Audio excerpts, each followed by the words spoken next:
Welcome to the RhinoCAM Quick Start tutorial series brought to you by MecSoft. Today we'll be demonstrating RhinoCAM Mesh. Before we begin, let's talk a bit about the RhinoCAM display. When you run RhinoCAM for the very first time, your screen may look like this. These windows on the left belong to plugin modules that are currently loaded.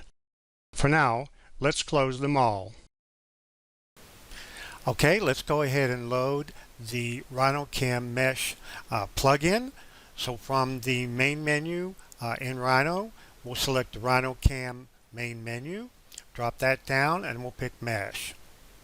And it displays the Mesh browser on the left, and the browser is divided into three different areas. We have a ribbon bar at the top, and we have a data tree in the middle where all of your mesh objects are located, and we have an information portion at the bottom of the browser, which also serves as the command options window.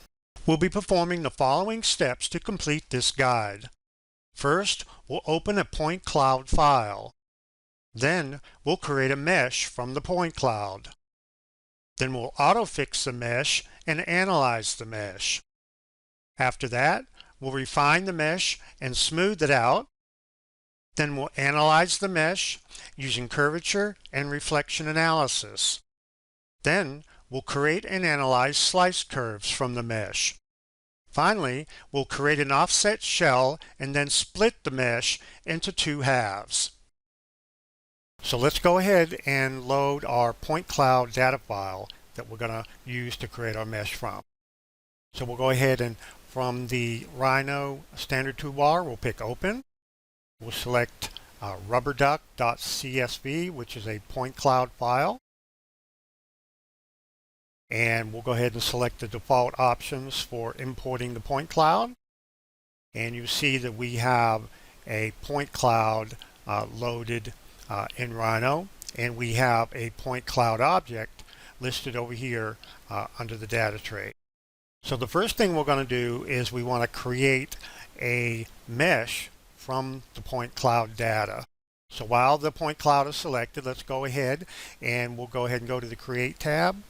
We'll pick Create from Point Cloud, and we'll select the default values. If you want to use different values when you go through the Quick Start Guide, you can adjust those. But we're going to use the default values for the video. So we'll go ahead and pick Create.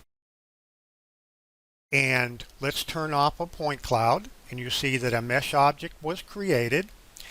And let's go ahead and under the display, let's go ahead and turn off the mesh wires.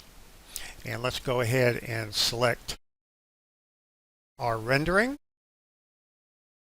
So we have a nice, not really nice, but we do have a mesh from the point cloud file. And the reason, obviously, we selected this point cloud is we knew that it was going to be a not so perfect mesh. And you'll run across this when you create meshes from point clouds where the data might be missing in certain areas. So that's where the mesh module comes in handy.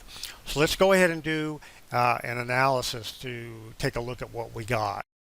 Let's go to the Repair tab, pick Diagnose, select our mesh, and we'll run the checks. And we see that we have over 1,200 open edges. We want to fix those. It's obviously not real smooth, so we knew that ahead of time. So let's go ahead and cancel that.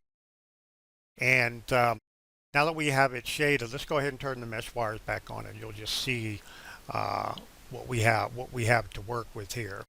So we have a mesh that's got a bunch of holes in it. So let's go ahead and let's do auto fix on this mesh. Now the mesh module has a lot of commands on the Repair tab that you can use to diagnose and automatically and manually fix your meshes. So we're going to use auto fix for this. And we'll go select our mesh, right click, and it automatically closes all the holes in the mesh, makes it a watertight mesh model. So you can see, if we zoom in, you see that the holes that we had in it are all closed up. Let's do another diagnose. See that we have 0 open edges. That's good. So now what we want to do, we have a closed mesh, but it's not real pretty. It's not smooth, it's not even. So let's go ahead and remesh the object, see if we can get this looking a little bit better. So we're going to go to the Inspect and Modify tab. We'll pick Remesh, select our mesh, and we'll select the uniform option. With the edge length, we'll use 0.1, and we'll do it in 5 iterations. It means it'll remesh it, then it'll go back over it and remesh it again 5 times. So there's our remesh. You see that we have a uniform mesh. It's not real smooth. It's kind of bumpy. Doesn't look too great. Looks better than it did. So let's go ahead and smooth this out a little bit. See if we can get it looking a little bit better. So we'll pick Smooth from the Inspect and Modify tab.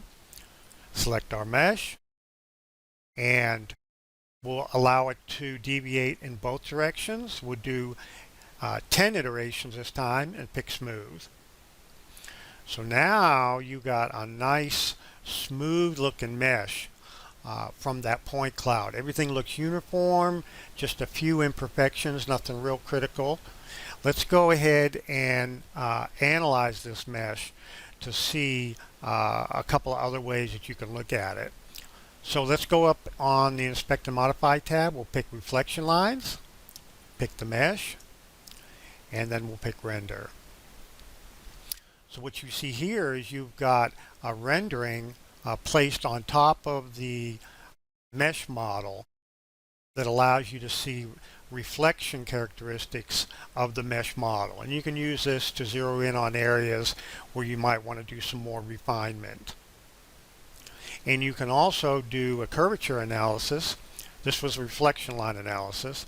Let's select curvature and pick Analyze. So you can see it displays the extreme curvature regions in a color scale model.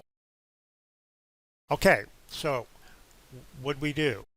We loaded a point cloud file, we created a mesh, we automatically fixed the mesh or healed the mesh, and then we remeshed it, make it uniform, and then we smoothed it out to make it smooth, and then we analyzed it.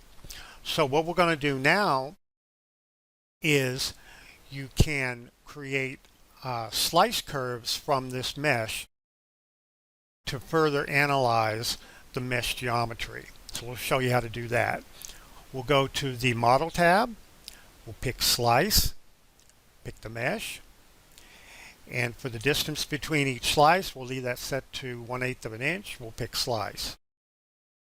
Now in order to see this better, you see that there was a slice object added to the data tree. So let's turn the mesh off for a minute. And you see our slice geometry.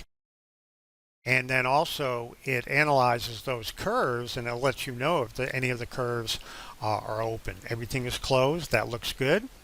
So let's go ahead and turn the slice off for now, since we don't need that. We'll turn our mesh back on. Now what we're going to do now is we're going to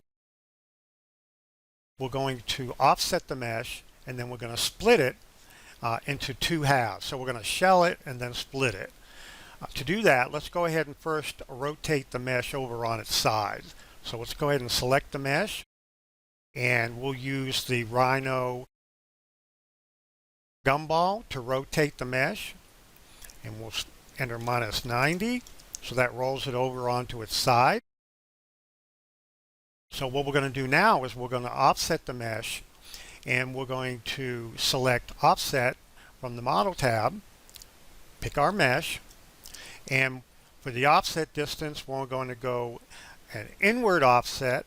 So we'll go -0.1 for an offset width, and for a tolerance, we'll say 0.01, and we'll do offset. So what we have now is we have 2 meshes in the data tree.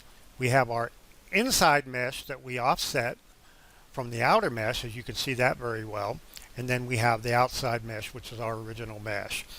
So now what we want to do is we want to split the mesh, both meshes, on the XY plane to create a top half and a bottom half. So let's go ahead and we will pick the split command from the modify tab. Window select both of our meshes, and you'll see that it displays a split plane in the Z-axis, and you can move this split plane up and down, and if you zoom in you can see the cross-sectional split that gets created, and it'll move with you as you move this up and down.